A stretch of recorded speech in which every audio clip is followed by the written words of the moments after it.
Hermanos, espero que estén bien. Para mí es un gusto poder saludarlos por este medio, ya que no los he visto en mucho tiempo. Los extraño a todos ustedes y a los que nos acompañan viendo esta transmisión. También quiero decirles que Dios los bendiga.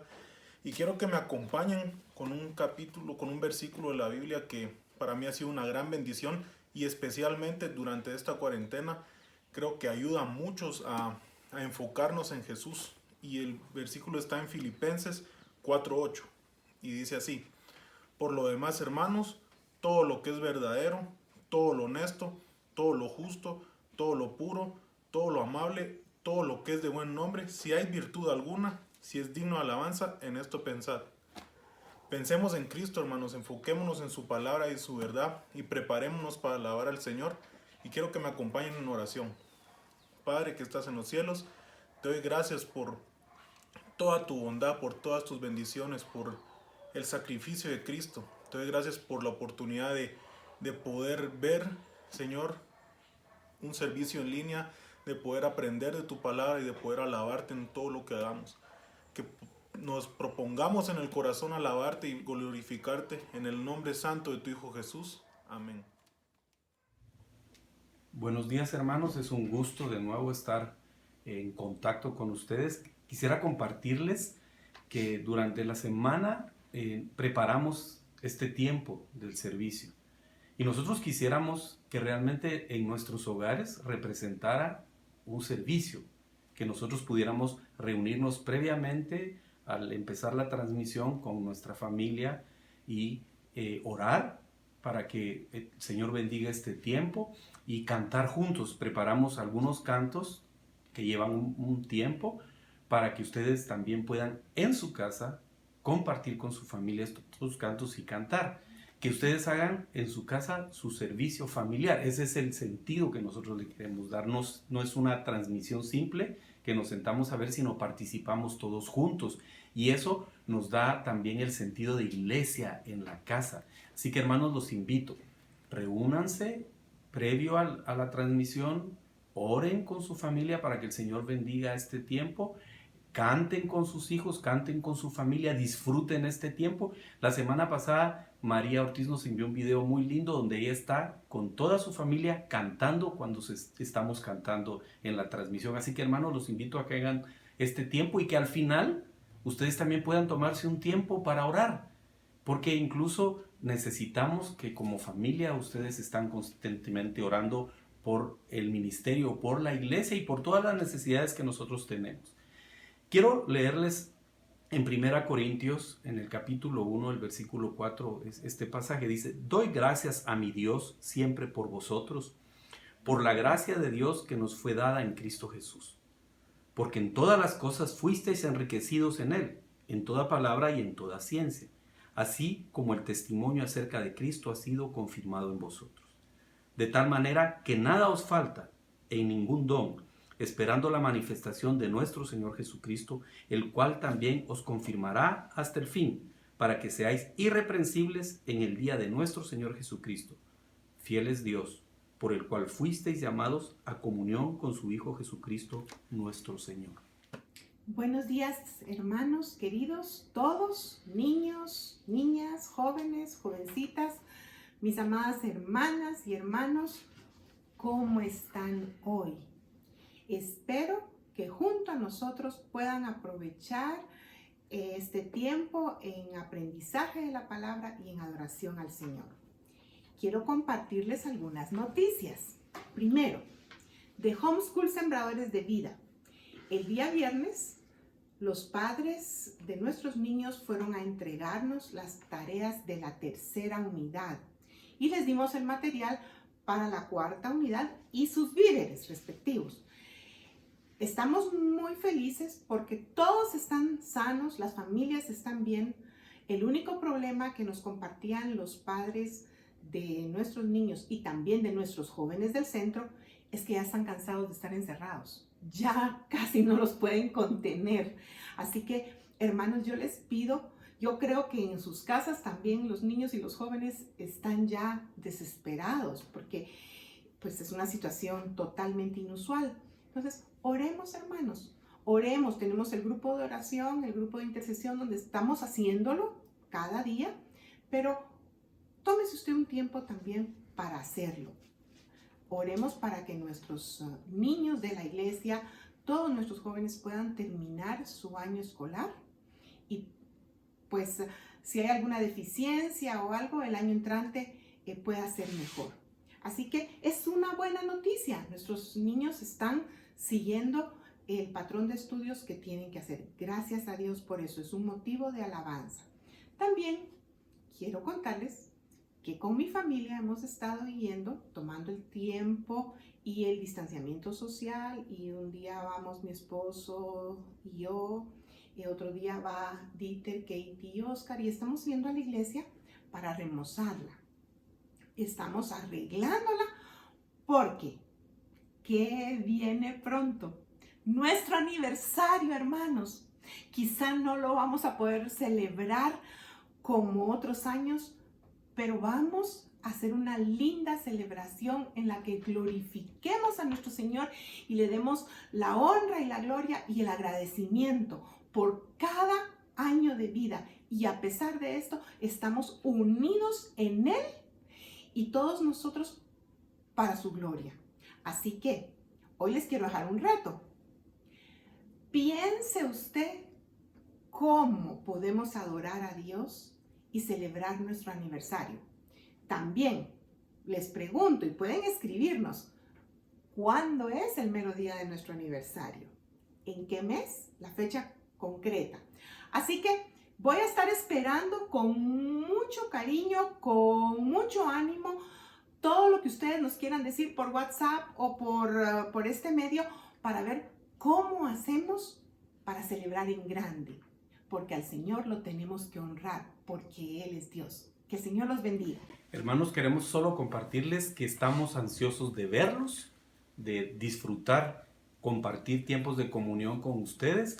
Así que también nuestra oración, hermanos, es que el Señor haga que este tiempo difícil termine y podamos reunirnos. El Señor tiene el poder para hacerlo, pero nuestro corazón siempre anhela estar en comunión con todos nuestros hermanos. Hermanos, los amamos en Cristo Jesús, nos hacen mucha falta y de verdad creo que ustedes también nos extrañan a nosotros. Así que es mutuo. Que Dios los bendiga.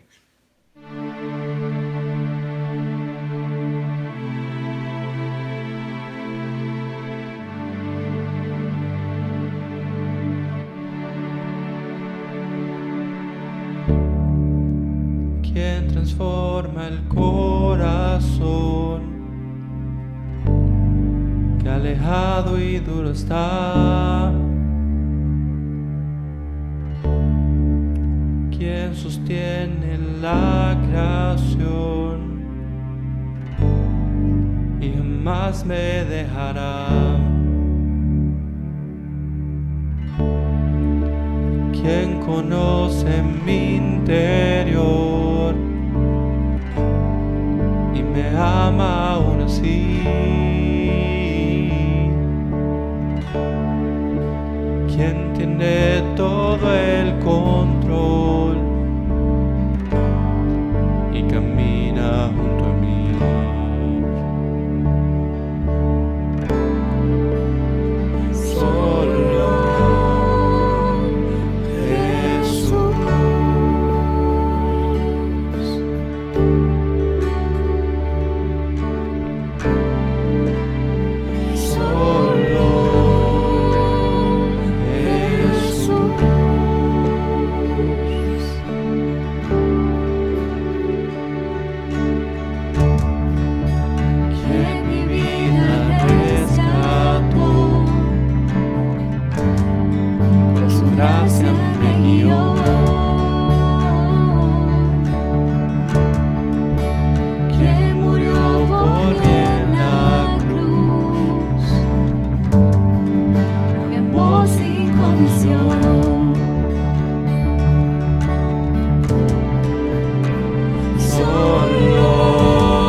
Ángeles rugirán, cielos brillarán,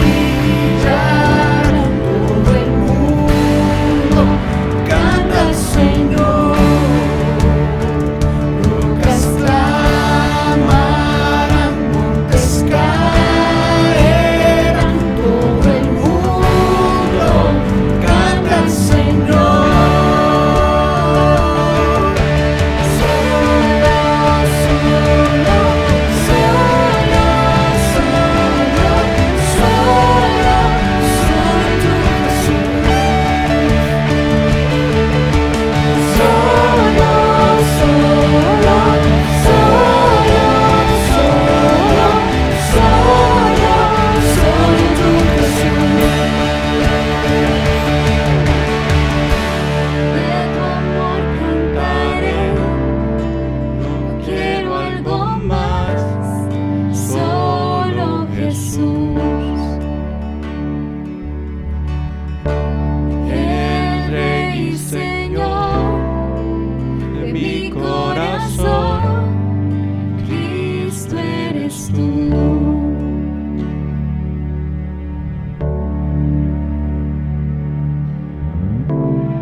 Esta semana, creo que fue después de una clase que tuve o que di en línea, o después de una conversación con alguien, mi hija grande se acercó y me hizo una pregunta, y esa pregunta generó una pequeña discusión con ella.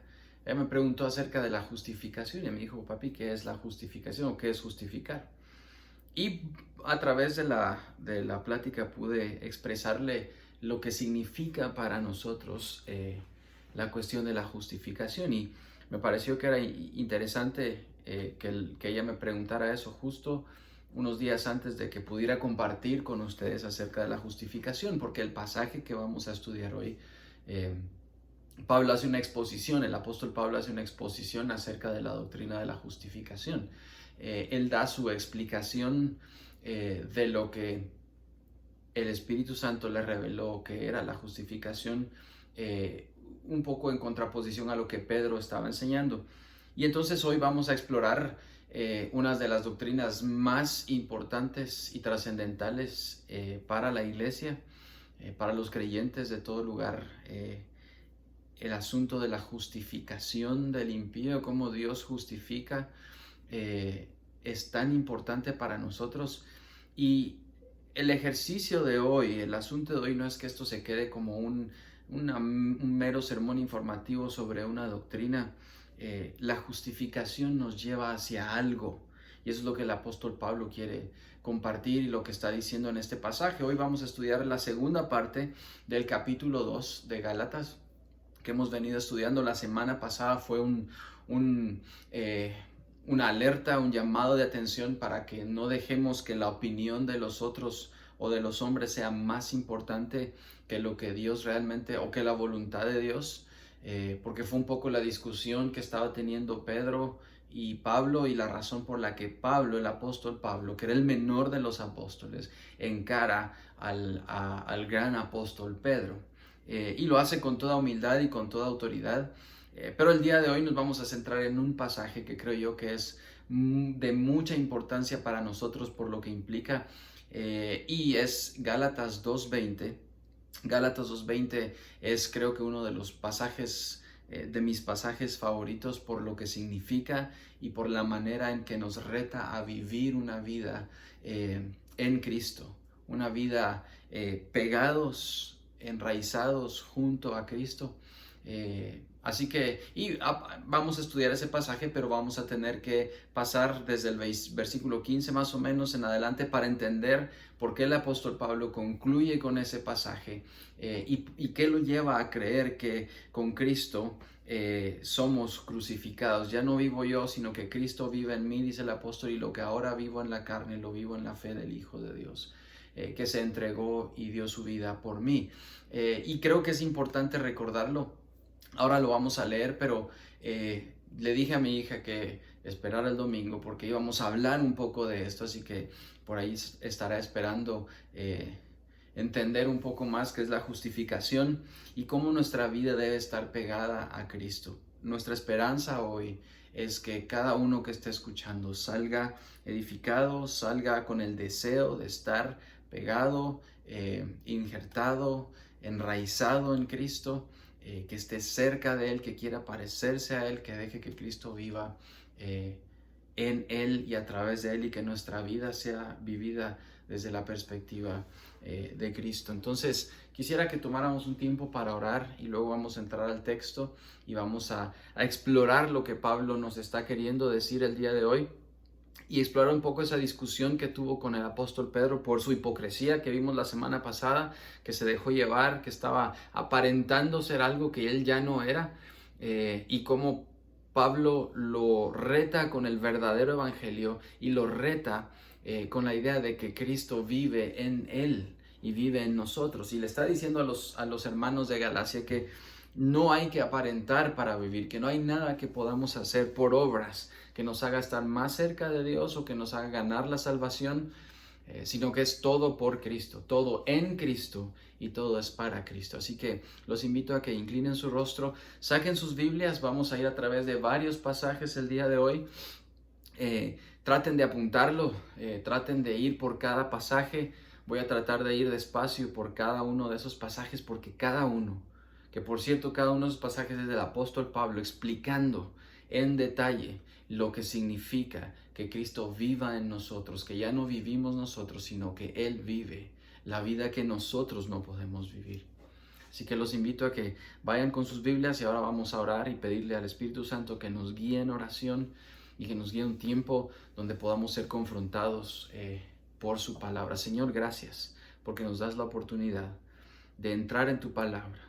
Y tu palabra nos reta todo el tiempo. Y tu palabra nos habla todo el tiempo. Gracias por la vida del apóstol Pablo. Gracias porque en la carta a los Gálatas, él explicó perfectamente lo que significaba, Señor, que tú te entregaras siendo inocente por nosotros los culpables y cambiaras nuestra posición y nos pusieras en la posición de justos, en la posición donde podemos entrar a la presencia de Dios, en donde ya no estamos reñidos con Dios, sino ahora somos reconciliados y tenemos paz para con Dios en Jesucristo. Gracias por la maravillosa verdad de la justificación del impío. Gracias porque ahora entendemos que Cristo vive en nosotros, una vida que nosotros no podemos vivir, y lo que ahora vivimos en este cuerpo y en esta carne, lo vivimos en la fe del Hijo de Dios. Rétanos, Señor, a estar más cerca de ti, a estar injertados, enraizados, pegados a ti, en el nombre de Jesús. Amén.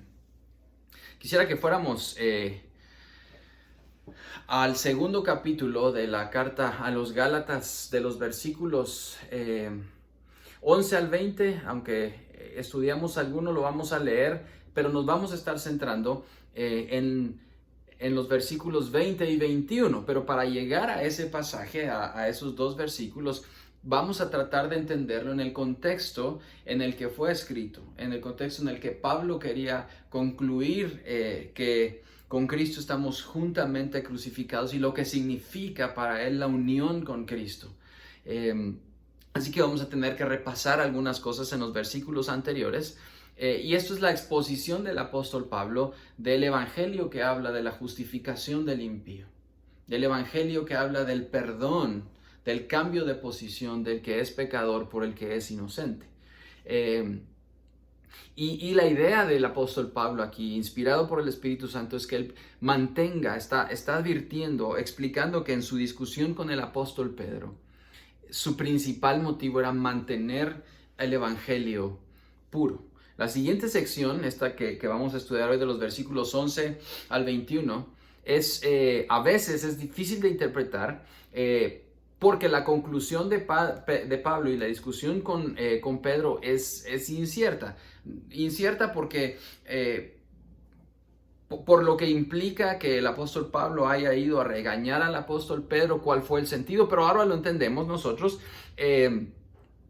Y entendemos que fue tratar de mantener la conducta digna del evangelio, de un evangelio que es puro.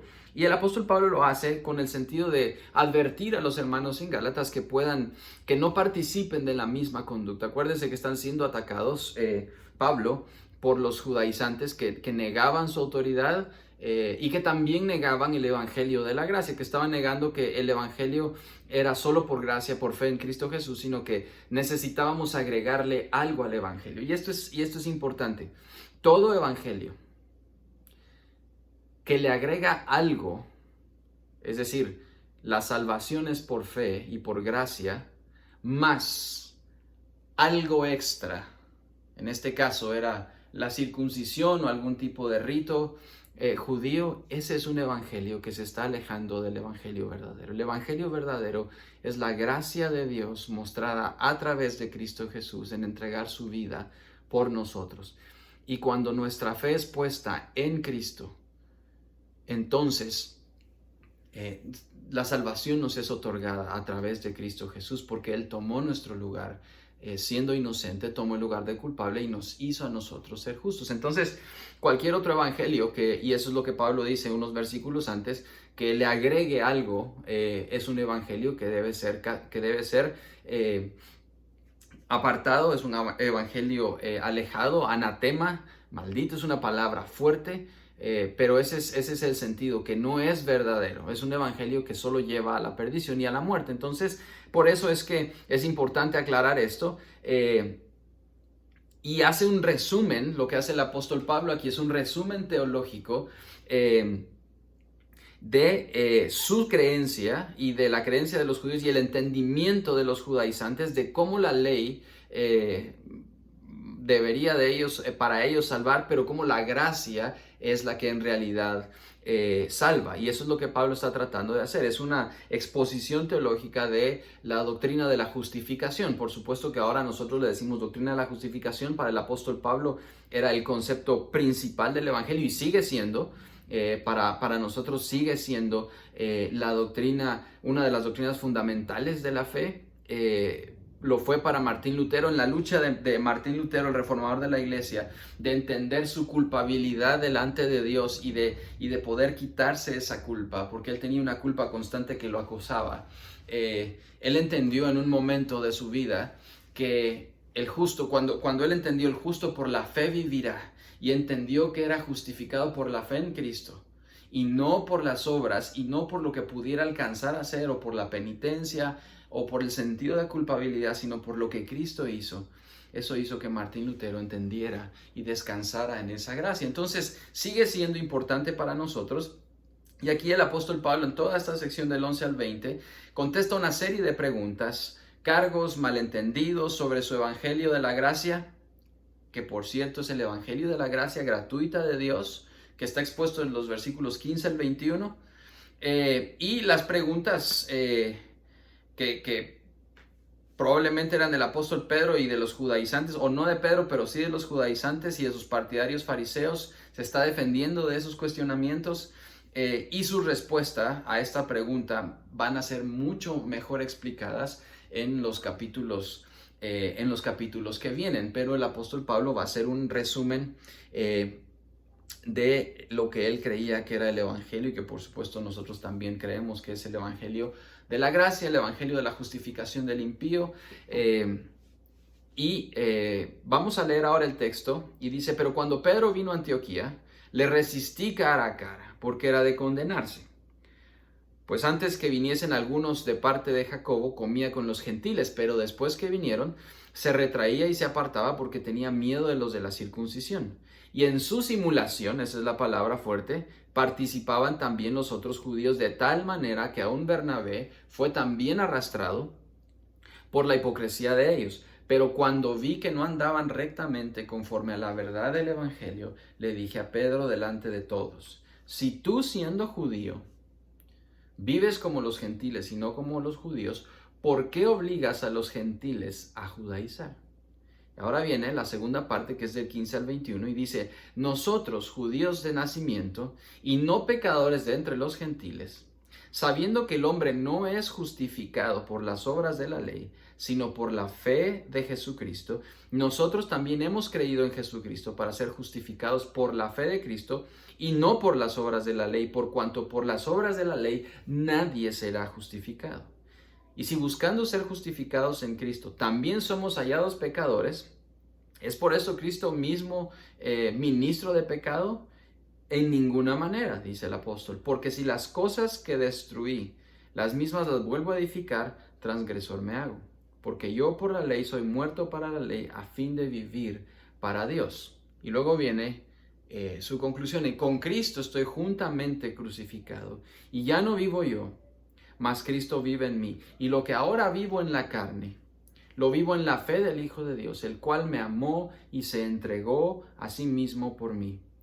No desecho la gracia de Dios, pues si por la ley fuese la justicia, entonces por demás murió Cristo. Esa es la explicación y la explicación del apóstol Pablo. Y por eso es que en esta explicación, en la segunda parte del versículo 15 en adelante, comienza a hablar del contraste entre la salvación que es por las obras de la ley, que es imposible. No podemos ser justificados por lo que hagamos, por las obras de la ley, por cumplir la ley. Nada de lo que hagamos, y esto lo vamos a repetir a lo largo de todo el mensaje, nada que podamos hacer, ni nuestra más perfecta en apariencia obediencia delante de Dios, o nuestro rendimiento como creyentes, o las obras que hayamos hecho, nos da el derecho de la salvación en ninguna manera. Pablo quiere dejar claro que es Cristo, y solo a través de Cristo y solo en Cristo, que podemos acceder a esa justificación. Entonces, Pablo comienza ahí diciendo: sabiendo que el hombre no es justificado por las obras de la ley, sino por la fe en Jesucristo. Este versículo contiene ese énfasis que habla de la doctrina de la justificación por fe sola para cada ser humano, comenzando, él comienza hablando del hombre primero. Vean que dice: sabiendo que el hombre no es justificado por las obras de la ley, pero luego dice nosotros, luego cambia: nosotros también hemos creído en Cristo para ser justificados. Y está el énfasis de que ni el hombre, cualquier hombre, ni ellos por su condición de judíos, y por eso él aclara: nosotros que somos judíos, que no nacimos gentiles. No lo dice despectivamente hacia los gentiles, sino queriendo hacer entender que ni esa misma condición los podía hacer justos delante de Dios. Por eso enfatiza esa parte. La justificación es un término legal que utiliza el apóstol Pablo y que básicamente significa ser declarado justo. Y es un término que se comienza a usar en el Antiguo Testamento, donde el estándar de medición para esa justicia es Dios, no es el hombre. Es su justicia a través de la muerte de Cristo, es el estándar. Y entonces comenzamos a ver cómo el apóstol Pablo empieza a aclarar de dónde viene esa justicia. La doctrina más distintiva de la fe evangélica es la justificación solo por la fe. No hay ninguna otra religión en el mundo que tenga semejante enseñanza, porque esta enseñanza es revolucionaria completamente. Esta enseñanza es la que ha cambiado el corazón y la mente y culturas, y es la enseñanza que ha provocado reformas, porque es revolucionaria. Y no en el sentido de la revolución como la entendemos hoy, sino que es ninguna otra religión realmente tiene un concepto ni siquiera parecido al de la justificación. Y ahora vamos a ver por qué. No solo es una doctrina distintiva, sino que viene a ser la única solución al problema más profundo de la humanidad, que es la propia injusticia del ser humano y su ruptura de esa relación con Dios. El problema más profundo es el pecado.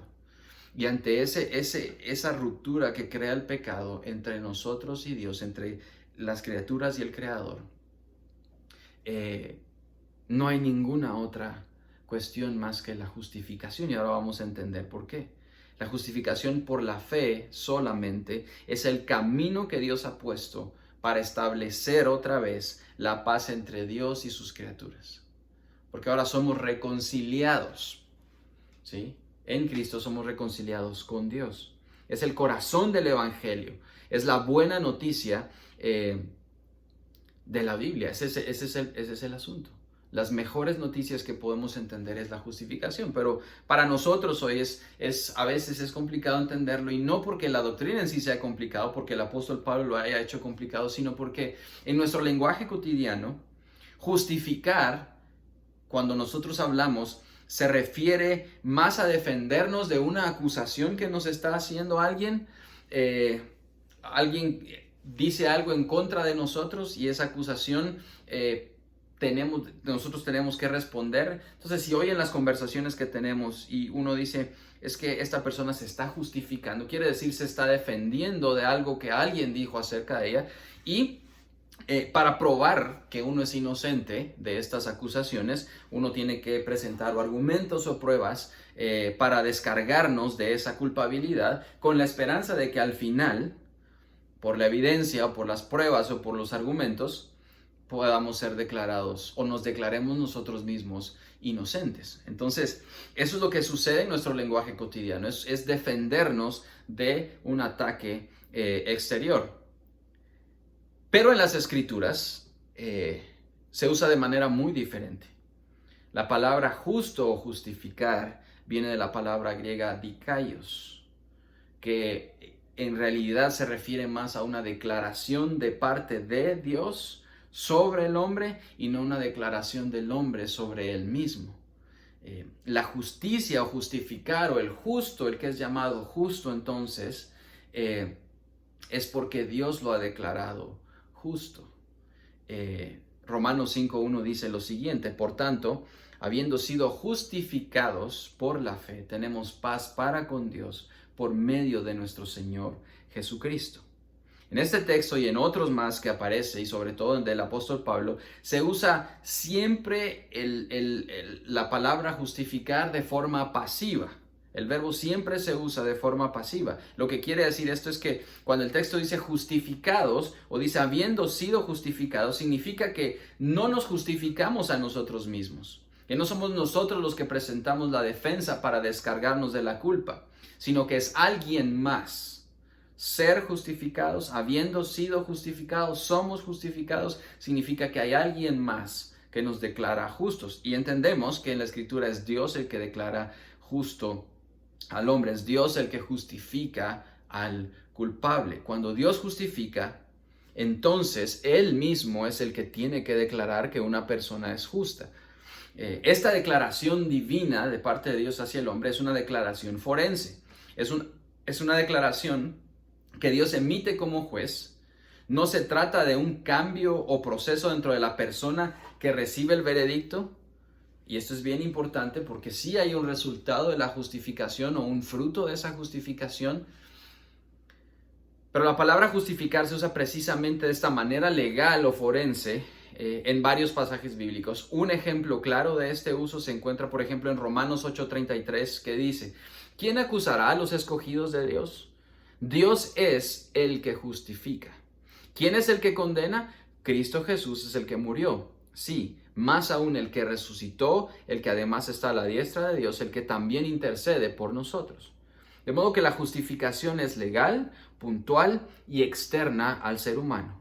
No se trata, y quiero ser bien claro con esto, no se trata de un proceso de transformación interior. La justificación en sí mismo no. Esa es la santificación por la que el Espíritu Santo nos va cambiando y va dándonos nuevos deseos y nuevos intereses y nuevos afectos.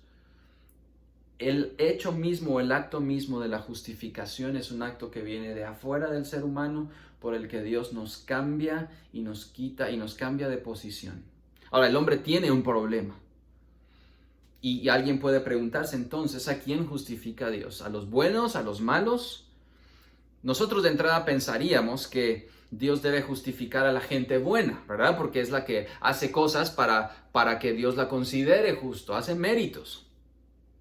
Pero como Dios es un juez omnisciente, Él sabrá quién es bueno y quién no lo es.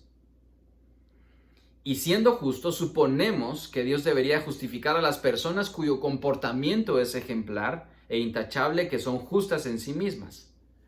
Pero Este es el asunto. La Biblia pinta un cuadro muy oscuro de la humanidad y su propia injusticia. Desde el principio hasta el final, el problema del hombre es su propia injusticia, su propio pecado, su alejamiento de Dios, su maldad. Y eso no ha cambiado desde el momento que nosotros vemos la entrada del pecado al mundo. La caída es el evento más terrible de la historia de la humanidad. Sumió a la humanidad en un pecado profundo y terrible. Y tan terrible que hoy vemos las consecuencias de ese pecado. Estábamos viendo con mi esposa un video de una congresista en Estados Unidos y está en una discusión, preguntas y respuestas. Ella estaba explicando algo y una de las personas que estaba ahí escuchando se paró, se quitó el suéter y tenía una playera que decía: deberíamos comernos a los bebés. Hay un problema de calentamiento global, sobrepoblación, etcétera, etcétera. Y la solución para esta mujer era comerse a los bebés. Y alguien podría pensar, esto es ridículo, esto no puede estar sucediendo a menos que esta persona tenga un problema en su cabeza. Esta persona tenía un problema en su corazón, y es el pecado. La depravación, como consecuencia del pecado, llega hasta extremos que no podemos imaginarnos. Entonces, no hay forma de que haya alguien, según la Biblia, que pueda ser justificado por su bondad o por su conducta ejemplar. Ni José, ni Noé, ni Moisés, ni Abraham, mucho menos el rey David. Tenía que haber algo más entonces, ¿sí? En la misma carta a los Romanos, Pablo declara esto: como está escrito, no hay justo ni aun uno, no hay quien entienda, no hay quien busque a Dios. Esa es la condición del ser humano y es nuestra condición también. Sin Cristo, todos se han desviado, a una se hicieron inútiles, no hay quien haga lo bueno, no hay ni siquiera uno.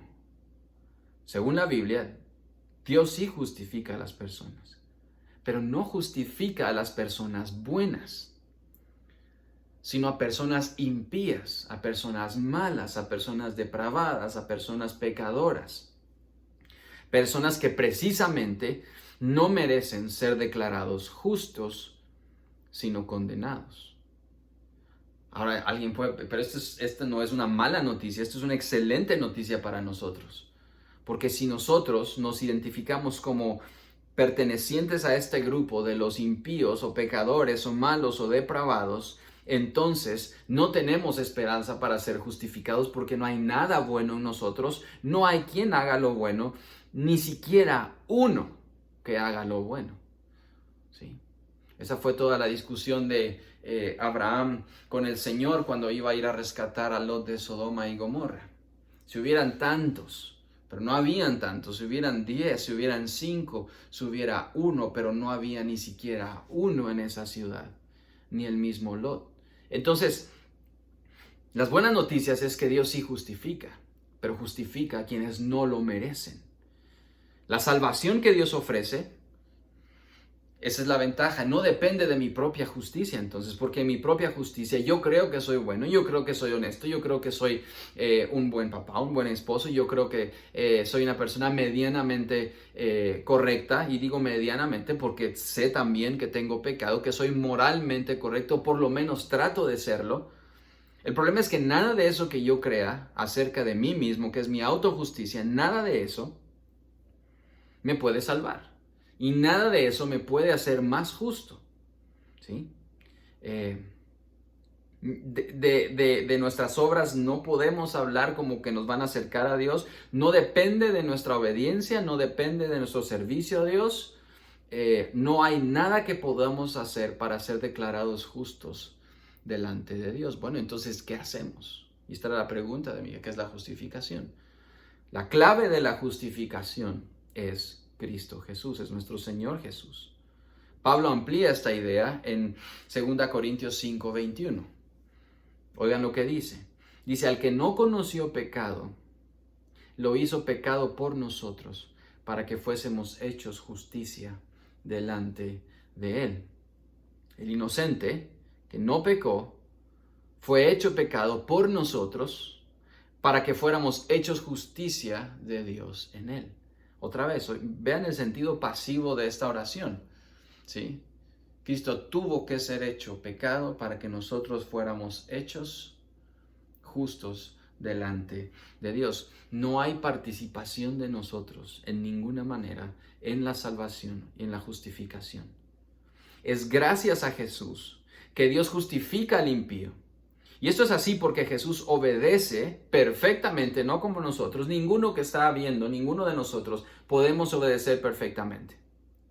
Y muere en el lugar del pecador. Jesús era perfectamente justo. Si ha habido alguien en la historia que no mereció morir, esa persona fue Jesús. Jesús no había pecado, por eso dice el apóstol Pablo, al que no conoció pecado, ni intentó siquiera. No obstante, Dios le trató como a un pecador. Vean que el trato que Dios tiene, la manera en que Dios trata a Jesús en la cruz, es el trato que nosotros merecíamos y merecemos por el pecado. Lo hizo pecador, o lo hizo pecado. Lo hizo pecado por nosotros, es decir, en lugar de nosotros. Hay un cambio de posición ahí del ser humano. Lo hizo para que fuéramos hechos.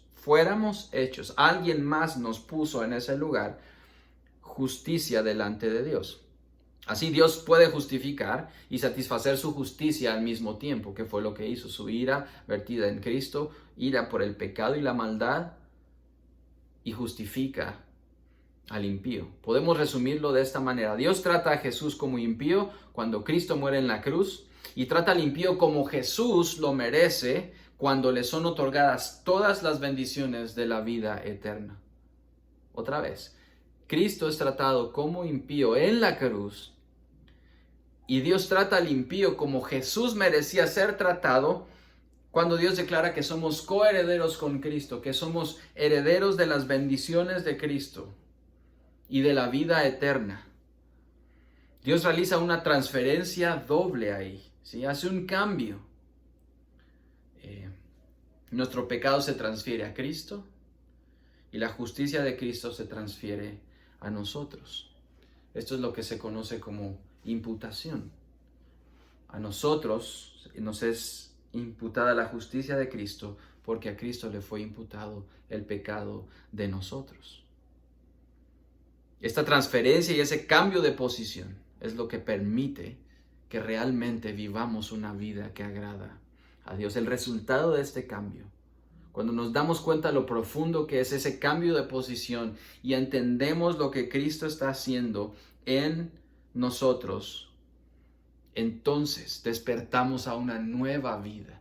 Y en ese contexto, y eso que está haciendo Pablo, en ese contexto de la justificación, de esa imputación de nuestro pecado a Cristo y de la justicia de Cristo a nosotros, entonces Pablo va a concluir esta última parte con una declaración que es maravillosa. Y dice, con Cristo estoy juntamente crucificado. Ya no vivo yo, sino que Cristo vive en mí. Y lo que ahora vivo en la carne, lo vivo en la fe del Hijo de Dios, quien se entregó a sí mismo y murió por mí. Esa declaración, y luego dice que si la salvación fuera, la justificación fuera por las obras de la ley, entonces la muerte de Cristo sería en vano. Termina de esa manera porque ya explicando la justificación, ahora Pablo quiere decir, esta vida es mucho más de lo que ustedes se imaginan, ¿sí? Es mucho más profunda. Y hay tres verdades que resaltan en este pasaje que quisiera compartir. Número uno es que estamos unidos a Cristo. Es algo que Pablo quiere compartir. Que la justificación no es nada más un concepto intelectual que entendemos y que afirmamos y repetimos. Es algo que tiene implicaciones en la vida diaria y eso nos une a Cristo. El ser justificados, el haber tomado Cristo nuestro lugar en la cruz, nos une a Él de una manera misteriosa, difícil de entender, pero que ahí está y el apóstol Pablo lo está explicando, que estamos unidos a Cristo. Número dos, no solo estamos unidos a Él, sino que ahora Él vive en nosotros y nosotros vivimos una vida en Cristo. Ahora Él vive en nosotros. La vida que no podemos vivir, la vivimos a través de Él. Cristo vive en mí. Y la tercera verdad, o la tercera cuestión que el apóstol Pablo quiere compartir, o que entendemos de eso, es que ahora, entendiendo la justificación, siendo unidos con Cristo, viviendo una vida Cristo en nosotros, podemos ser receptores de ese amor de Dios. Ya no vivo yo, sino que Cristo vive en mí. Y lo que ahora vivo en la carne, lo vivo en la fe del Hijo de Dios, que se entregó y me amó. Me amó, dice el apóstol Pablo. Y esas tres cosas tienen implicaciones profundas para nuestra vida hoy. ¿Cómo estamos unidos a Cristo entonces? Porque parece difícil de entender. Juan capítulo 15, es donde Jesús hace una declaración sobre quién es Él y dice el Señor: yo soy la vid verdadera y mi Padre es el labrador. Todo pámpano que en mí no lleva fruto, le quitará, y todo aquel que lleva fruto lo limpiará para que lleve más fruto. Y a vosotros sois limpios por la palabra que os he hablado. Y dice Jesús: permaneced en mí y yo en vosotros, como el pámpano no puede llevar fruto en sí mismo si no estuviese en la vid, así nosotros, si no estuvieseis en mí. Yo soy la vid, vosotros los pámpanos. El que está en mí y yo en él, este lleva mucho fruto, porque sin mí nada podéis hacer. El que en mí no estuviere será echado como fuera, como mal pámpano, y se secará, y los juntarán y los echarán al fuego y arderán. Si estuviereis en mí y mis palabras estuviereis en vosotros, pedid todo lo que quisieres y os será hecho. Este es el mejor ejemplo de permanecer, de estar unidos a Él. Y explica: Él es la vid, Él es la planta de donde vienen todos los pámpanos, y todo el pámpano que no da fruto, que no permanece en Él, la consecuencia es que no da fruto y es echado y es quemado. Pero el que permanece en Él, unido a Él, ese da mucho fruto y es limpiado para que dé mucho más fruto. Entonces estamos unidos a Cristo de una manera maravillosa. Cristo murió por nuestra culpa en la cruz. El apóstol Pablo dice: con Cristo estoy juntamente crucificado, y entendemos que el Señor murió por nuestra culpa en la cruz. Todos los creyentes estamos unidos a Cristo por la fe. Y como consecuencia de eso, según el apóstol Pablo, fuimos unidos en Cristo en su crucifixión. Hace 2000 años fuimos crucificados juntamente con Cristo. Y esto lo explica mucho mejor en Romanos 6. Romanos 6 es como un comentario extendido de Gálatas 2:20. Es como que el apóstol Pablo hubiera tomado la idea de Gálatas: con Cristo estoy juntamente crucificado, y en Romanos 6 se lo expande y lo explica mucho mejor. Y dice: ¿o no sabéis que todos los que hemos sido bautizados en Jesús, hemos sido bautizados en su muerte? Por tanto, hemos sido sepultados con Él por medio del bautismo para muerte, a fin de que, como Cristo resucitó entre los muertos por la gloria del Padre, así también nosotros andemos en novedad de vida, una nueva vida. Porque si hemos sido unidos a Él en la semejanza de su muerte, ciertamente lo seremos también para la semejanza de la resurrección, sabiendo esto, que nuestro viejo hombre fue crucificado con Él, para que nuestro cuerpo de pecado fuera destruido, a fin de que ya no seamos esclavos del pecado, porque el que ha muerto ha sido libertado del pecado. Fuimos unidos a Él en su muerte hace 2000 años, cuando Cristo fue crucificado. Mi viejo hombre fue crucificado con Él. No físicamente, no lo puedo entender, es una forma misteriosa, pero fuimos unidos a Él en la muerte. Eso es lo que declaramos cuando somos bautizados. Somos unidos a Él en su muerte, y en esa muerte dejamos todo nuestro pasado y toda nuestra vida de pecado. El pasado de Cristo se convierte en mi pasado, su pasado es mi pasado, su muerte es mi muerte también. El antiguo yo ya no existe porque fue crucificado con Cristo en la cruz. Todas nuestras deudas con la justicia divina fueron canceladas, porque el que hizo estas cosas, el que cometió estas injusticias, fue muerto en esa cruz, clavado en la cruz junto con Cristo. Por eso el apóstol Pablo dice: con Cristo estoy juntamente crucificado. Ahora es justo Él porque fue declarado justo por Cristo, pero con Cristo fue juntamente crucificado. Esto es lo que nos hace estar unidos a Cristo. Estamos injertados en Él, plantados en Él. Esto es lo que dice en Juan 15:5. Estamos unidos a Cristo, plantados en Él. Aquí Dios nos tomó sobrenaturalmente. Esto fue lo que hizo. Nos tomó sobrenaturalmente y nos injertó en Jesús, en la vid verdadera. Nos puso ahí No merecíamos, no debíamos, no podíamos estar ahí naturalmente, pero el Señor sobrenaturalmente nos puso en esa posición al imputarnos la justicia de Cristo. Estamos unidos a Él. Es una nueva vida en Cristo. El pecado ha perdido todo su reinado en nosotros. Por eso dice el apóstol Pablo, para que nuestro cuerpo de pecado fuera destruido, a fin de que ya no seamos esclavos del pecado, porque Él ha muerto y el que ha muerto ha sido librado del pecado. Y esto es tan importante porque ¿cuántos de nosotros luchamos constantemente con el pecado? Estamos luchando todos los días y a veces no nos recordamos o no hemos entendido lo que significa que cuando fuimos crucificados con Cristo, nuestro viejo hombre quedó ahí y tenemos la mayor motivación para luchar en contra del pecado, porque el que murió en esa cruz, que fue Cristo, venció a la muerte y venció al pecado. El que no pecó murió inocentemente y esa justicia nos fue dada a nosotros. Yo puedo luchar con el pecado hoy, porque mi viejo yo, mi pasado, se quedaron en la cruz y ahora soy declarado justo delante de Dios por Cristo, quien no pecó. Tengo una nueva oportunidad de luchar con el pecado, de vivir para Él, de dejar ese pecado atrás. El pecado ya no tiene dominio sobre nosotros. Y eso no significa de ninguna manera que nosotros no pecamos. Luchamos todos los días, como dice Hebreos, hasta la sangre con el pecado. Peleamos con el pecado, pecamos y caemos. Pero si entendemos que fuimos crucificados con Él y que nuestro viejo hombre fue dejado ahí, tenemos una motivación poderosa para luchar y vivir fuera del dominio del pecado, porque Cristo ya lo venció. Es una nueva vida en Cristo. Puedo luchar con el pecado porque estoy unido a Cristo. Estoy pegado, estoy injertado en Él. Oigan lo que dice en Romanos 8, el apóstol Pablo dice: sin embargo, vosotros no estáis en la carne, sino en el Espíritu. Si en verdad el Espíritu de Dios habita en vosotros. Pero si alguno no tiene el Espíritu de Cristo, el tal no es de Él.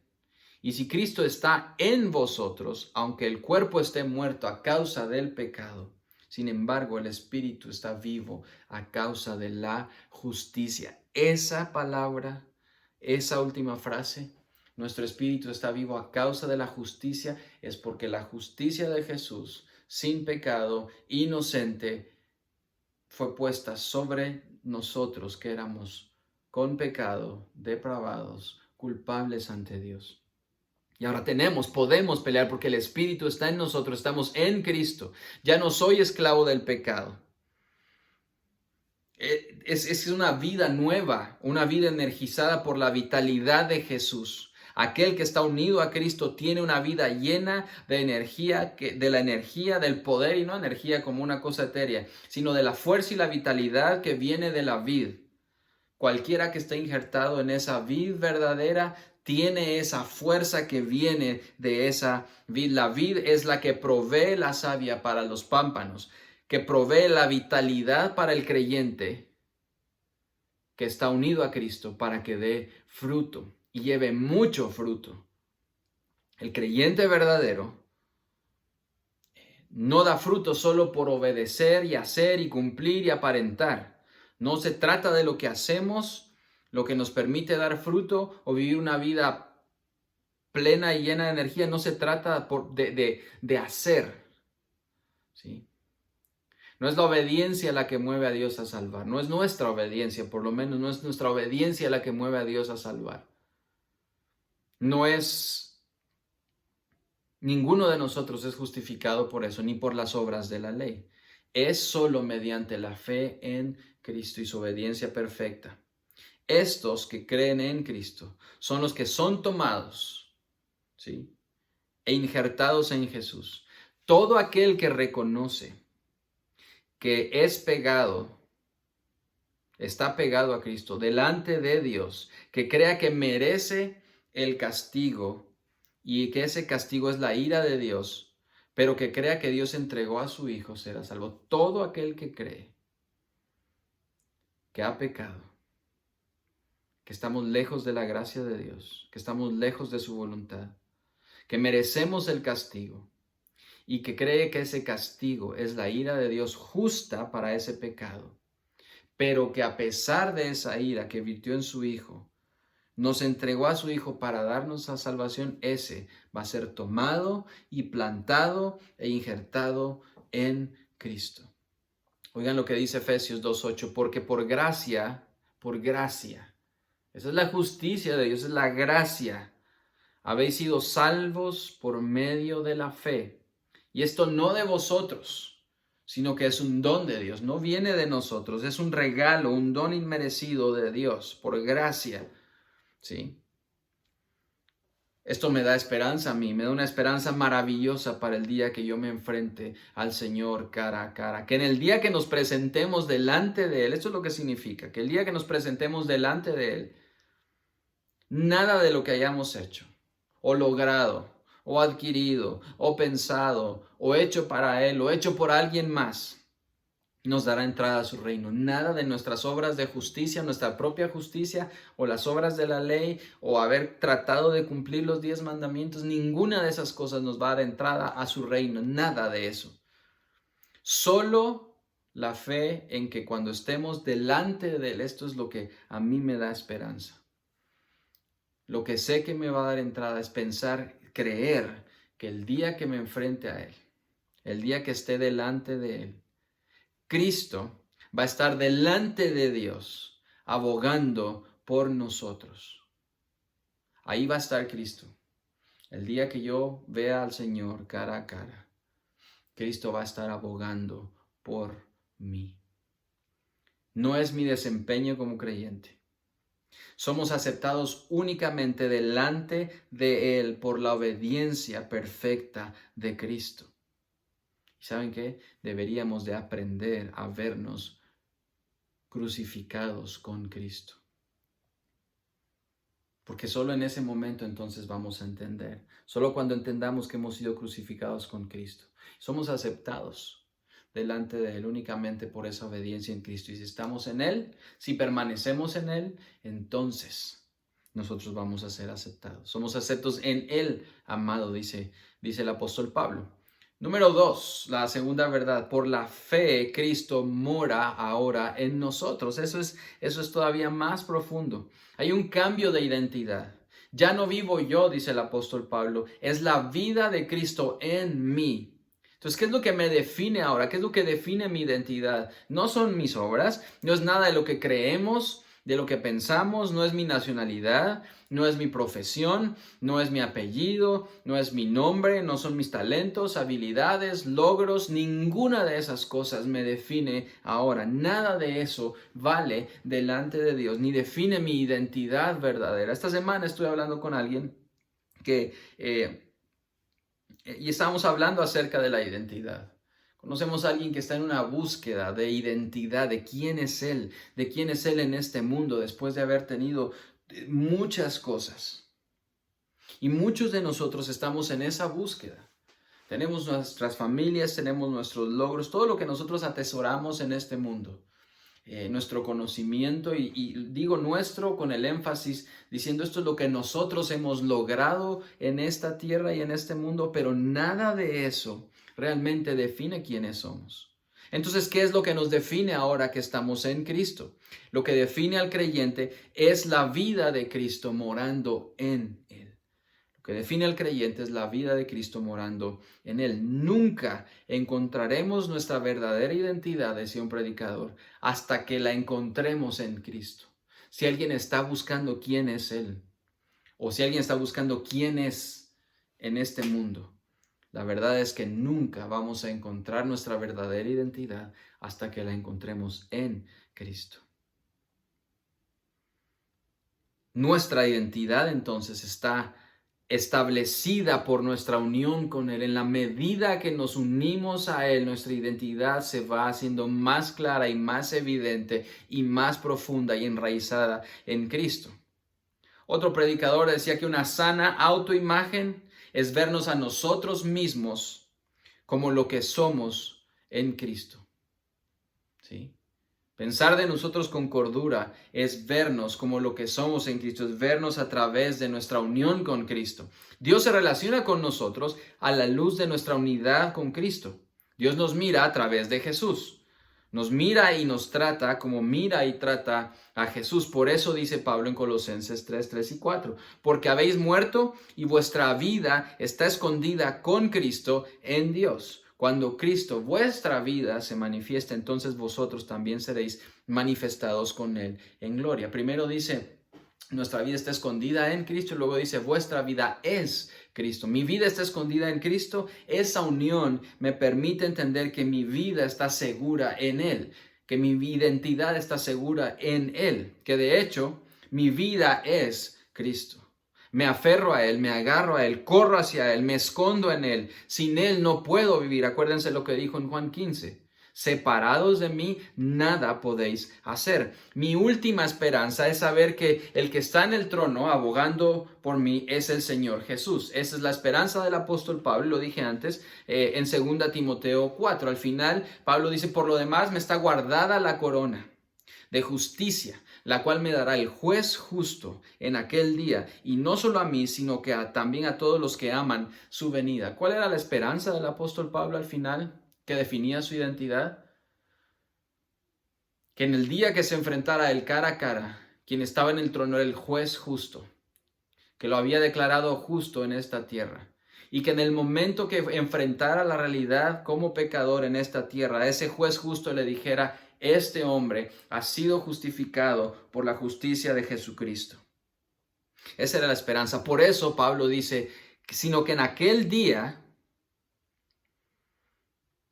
el juez justo, me está guardada la corona de justicia, la cual me dará el juez, el Señor, juez justo, en aquel día. Y no solo a mí, sino que a todos los que aman su venida. Somos aceptados y hechos justos con Él. Pero no solo somos hechos justos, somos hechos coherederos juntamente con Cristo, porque Él nos ve como ve a su Hijo. Oigan lo que dice Efesios 1, 3 al 6. Bendito sea el Dios y Padre de nuestro Señor Jesucristo, que nos bendijo con toda bendición espiritual en los lugares celestiales en Cristo, según nos escogió en Él antes de la fundación del mundo. Vean que dice en Cristo, según nos escogió en Él antes de la fundación del mundo, para que fuésemos santos y sin mancha delante de Él, en amor, habiéndonos predestinados para ser adoptados hijos suyos por medio de Jesucristo, según el puro afecto de su voluntad, para alabanza de la gloria de su gracia, con la cual nos hizo aceptos en el amado. En Él, por Él, de Él, somos suyos, en Él.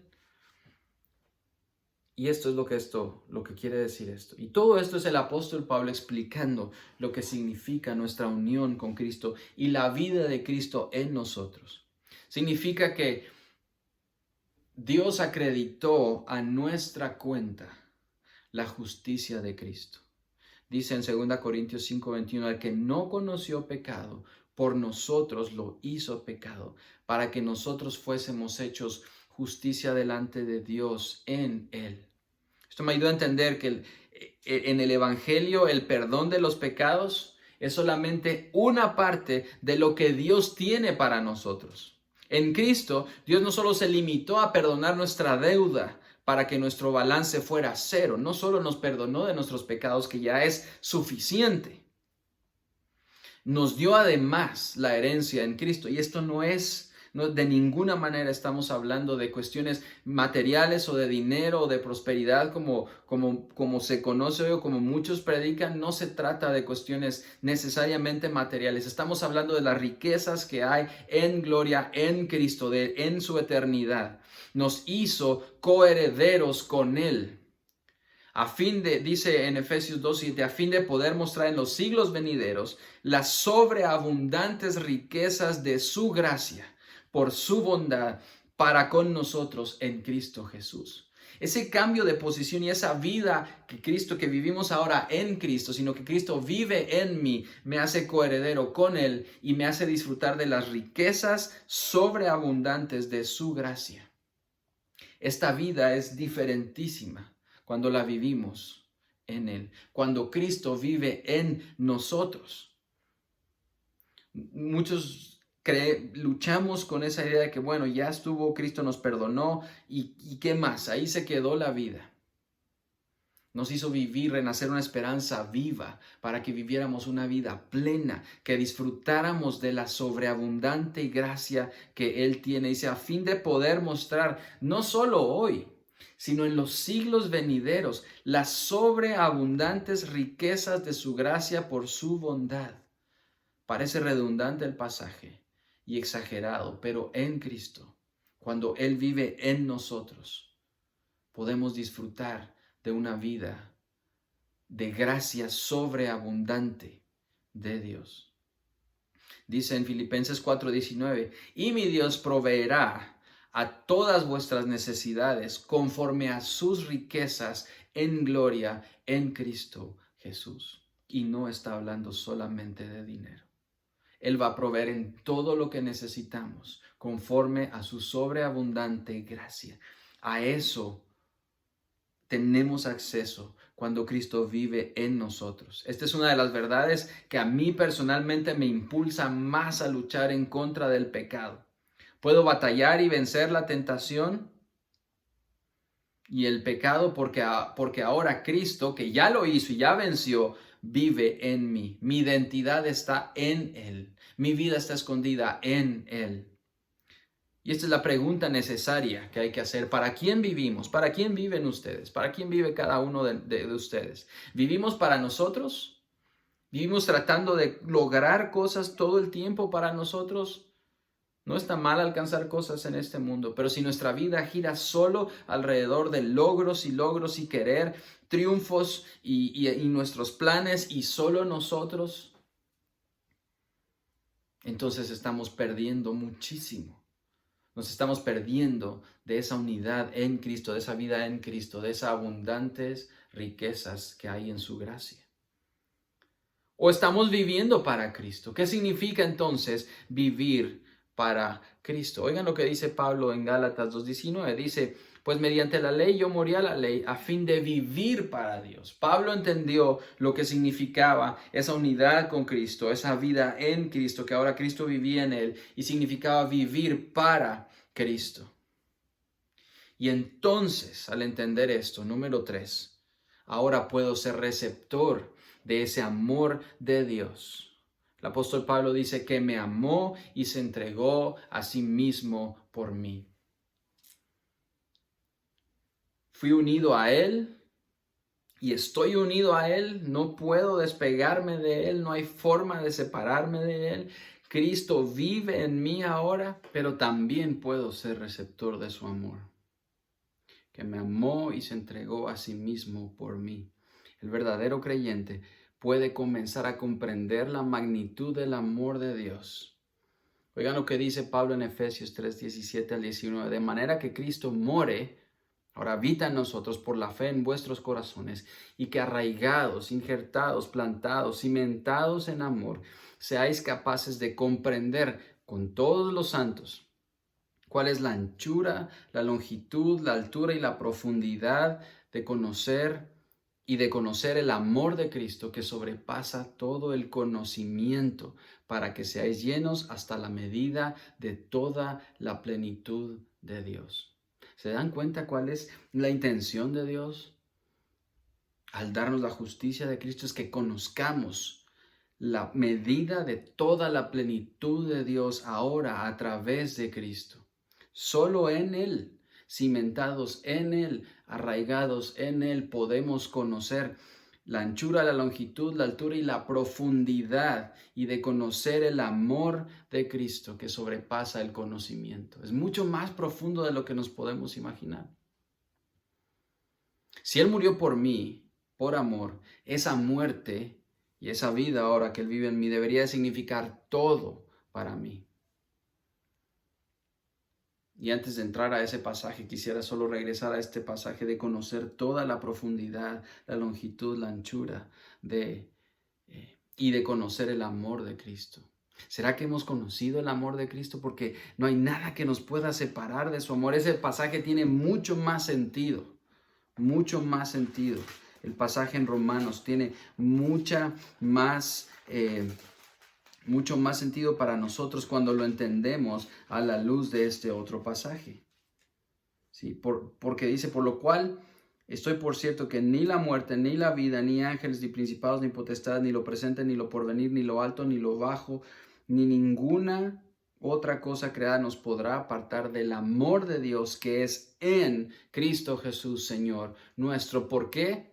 Porque ese amor sobrepasa todo conocimiento. Y si estamos cimentados en Él, no hay nada que nos pueda separar de Cristo y de su amor, y que nos pueda quitar de donde el Señor nos plantó. Si Él murió por mí, por amor, entonces esa muerte debería significar todo para mí. Eso es lo que dijo el apóstol Pablo. Pues para mí el vivir es Cristo y el morir es ganancia. Para mí el vivir es Cristo. Mi vida es Cristo. Entonces, esa muerte que Él murió y esa vida que Él ganó para mí debería ser todo lo que nosotros queremos y anhelamos y deseamos en esta vida. El amor de Cristo nos constriñe, nos lleva, nos impulsa a obedecerlo. Quien entiende esta verdad, entiende que hay un cambio y ahora entonces comienza a vivir para Cristo. Cualquiera de nosotros que entienda que ese amor no nos obliga, no nos está forzando, no nos impulsa solo a aparentar, ese amor nos constriñe, nos estruja desde adentro, nos motiva a vivir para Él, a obedecerlo. Nuestra obediencia no va a ser perfecta, pero la obediencia de Cristo sí fue perfecta y ahora Él vive en nosotros. Cuando recibimos su amor, Cristo pone nuevos deseos y nuevos afectos en nosotros. Todos los deseos que teníamos antes, en el viejo hombre que fue crucificado con Cristo en la cruz, Él puede cambiarlos completamente. El pecado, el deseo de pecar, el deseo de cualquier otra cosa que no fuera Cristo, todo hasta lo más profundo y lo más oscuro que nosotros creamos y los deseos que hay en nosotros, todas nuestras pasiones, todos nuestros gustos, disgustos, son cambiados. ¿Y cómo sé que son cambiados? Ahora son cambiados por un deseo de amarle, porque ahora queremos amarle y queremos glorificarlo y queremos obedecerlo, queremos servir a otros, perdemos el deseo por el pecado. Oigan lo que dice en 2 Corintios, pues el amor de Cristo, y aquí está la evidencia de que nuestros deseos son cambiados, porque el amor de Cristo nos apremia.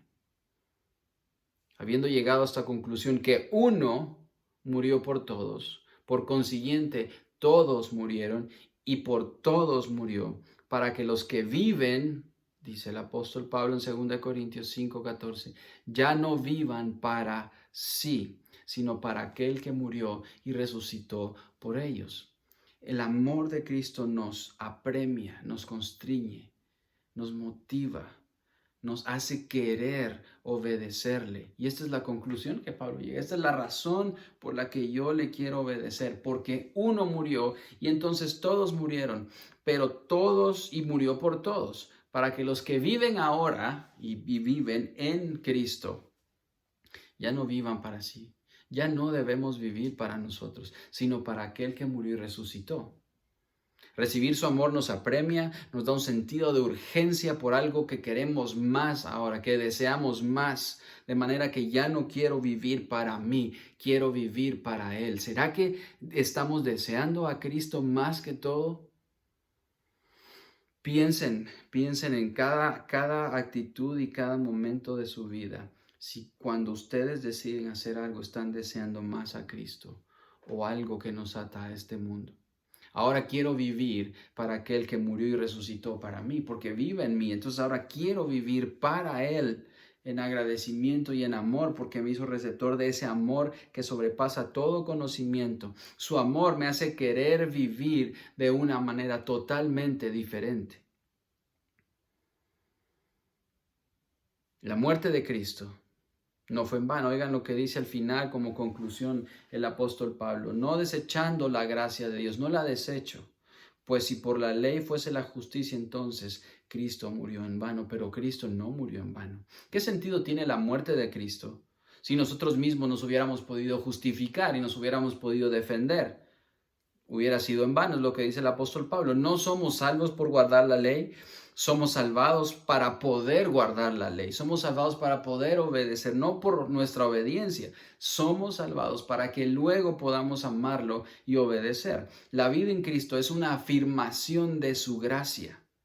Cuando dejamos que la vida de Cristo se manifieste en nosotros, afirmamos que su gracia es el medio por el que fuimos salvados y su justicia, que no podemos ser salvos por nuestro desempeño como creyentes, que no se trata de las capacidades que tenemos o que otros tienen. Ninguna de estas cosas nos acerca a Dios. Es por medio de la obediencia perfecta de Cristo, no nuestra obediencia imperfecta. Todo aquello que pudiera hacerme creer que soy mejor no sirve para nada delante de Dios. Su gracia es un antídoto para el orgullo espiritual. Pero también, y este es uno de los males horribles de la iglesia, creer que sabemos más y conocemos más y estamos más cerca de Dios y que Dios nos aprecia más porque conocemos más. Pero a muchos creyentes les pasa lo opuesto. Se ven en comparación de otros y creen que no tienen lo suficiente o que no conocen lo suficiente o que no saben lo suficiente, no se han preparado lo suficiente y entonces Dios no los ama lo suficiente. Pero esa no es la medida del amor. La medida del amor de Dios para el creyente está en Jesús. Y puede ser que un creyente conozca muy poco en comparación con otros sobre teología o sobre otras cosas. Pero si conoce a Cristo y su vida está en Cristo, escondida en Cristo y está unido a la vid, Dios lo ama igual que ama a todos los creyentes que están unidos a Él. No hay diferencia. Entonces nuestro sentido de inferioridad se quita y entendemos que Dios nos ama de la misma manera que amó al apóstol Pablo. La muerte de Cristo no fue en vano. Es una invitación a una nueva vida en Cristo, a una vida injertada en Él, pegada en la vida verdadera. Es una invitación a una vida nueva para poder disfrutar no solo del perdón de los pecados, sino de la herencia que hay en Cristo, de todas las riquezas de su gloria. Quiero terminar con esto. Seamos crucificados con Cristo. Veámonos crucificados con Él, vivamos para Él, dejemos que su vida se manifieste en nosotros, dejemos que su amor nos impulse, nos constriña, vivamos con la fe del Hijo de Dios y disfrutemos de las riquezas de su amor. La vida en Cristo vale la pena. El apóstol Pablo dijo, nada más tiene más valor para mí que la vida en Cristo. Todo lo he estimado como basura por el amor que Cristo me mostró. Lo que ahora conozco, lo que ahora vivo en la fe del Hijo de Dios, toda nuestra vida. Esto es lo que dice el apóstol Pablo, lo que ahora vivo en la fe del Hijo de Dios, lo que ahora vivo en la carne, lo que vivo día a día, toda mi vida, la vivo con mi mirada en el Hijo de Dios, viviendo en mí, con el que he sido crucificado, pero con el que he sido unido. La vivo a través de la vida de Jesús, que vivió perfectamente. Vivamos de esa manera. Y nos vamos a dar cuenta de las riquezas que hay. El apóstol Pablo no solo hace una defensa teológica de la justificación, él dice con su propia vida, con Cristo estoy juntamente crucificado. Ya no soy yo el que vive, es Cristo quien vive en mí. Y lo que ahora vivo en la carne, lo vivo en la fe del Hijo de Dios, el cual me amó y se entregó a sí mismo por mí, para que la muerte de Cristo no fuera en vano. Tenemos que reconocer que no hay ninguna obra de la ley o de mi propia justicia que me salve. Solo la fe en Cristo Jesús me justifica delante de Dios y me permite entrada delante de Él. Ahora soy justo porque Cristo fue hecho pecado. Yo fui unido a Él y ahora Cristo vive en mí para que esta vida la pueda vivir en justicia, en la justicia de Él. Que el Señor nos impulse a vivir para Él. Señor, gracias. Gracias por la justicia de Cristo en mí, porque Él llevó mi pecado, fue hecho pecado por mí y ahora puedo vivir para ti, Señor. Gracias, Jesús. Que tu palabra haga un impacto profundo en nuestra vida y nos ayude a entender que podemos vivir plenamente en ti, en Cristo. Amén.